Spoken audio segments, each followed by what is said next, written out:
હું આમ આદમી પાર્ટી રાજકોટ શહેર પ્રમુખ દિનેશ જોશી.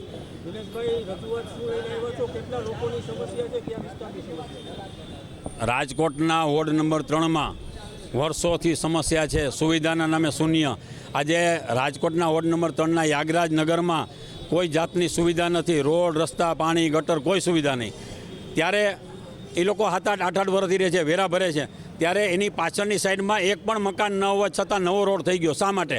કે ભાજપના નેતાના પ્લોટ છે. અત્યાર સુધી ભાજપના કોઈ નેતા કે કોર્પોરેટર ત્યાં દેખાણા નથી. ભાઈ આવ્યા છે તમારા વિસ્તારમાં? આવ્યા જ નથી. તો આ લોકો માત્ર મત માટે જ આવે છે. બાકી એમ કે જે અમારા કોઈ મતદાર નથી, મત નથી આપતા એટલે ત્યાં નથી આવું.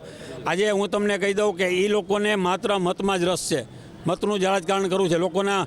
આજે આ તમે જોઈ શકો છો, મારી પાસે રજૂઆત માટે તારીખ સહિતની ચિઠ્ઠી છે. 36 વાર આ વિસ્તારની લોકો માટે રજૂઆત કરી છે. 36 વાર આ લોકોએ કરી છે.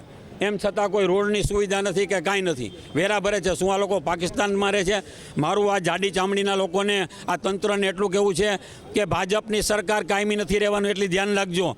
તમે એના હાથા બનીને ફરો છો, પણ કાયમી નથી રહેવાનું એટલું ધ્યાન રાખજો તમે લોકો.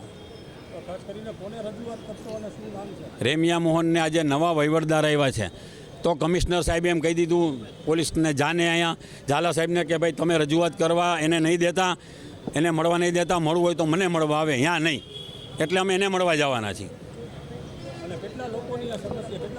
ત્યાં 20 થી 25 હજાર લોકો રહે છે સાહેબ. આવી છે ને સમસ્યા રાજકોટના ward number 6, ward number 18, 16, 12 number, 11 number, કેટલા અને 1 નંબર.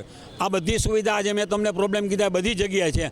પણ આ જાડી ચામડીના કોર્પોરેટર જ્યાંથી ગયા છે એ ભગવાન તમને કહી દઉં કે અહીંયા આમ આદમી પાર્ટી જેવી સરકાર બેહે ને તો જ આ રોડ રસ્તાનું કામ થશે.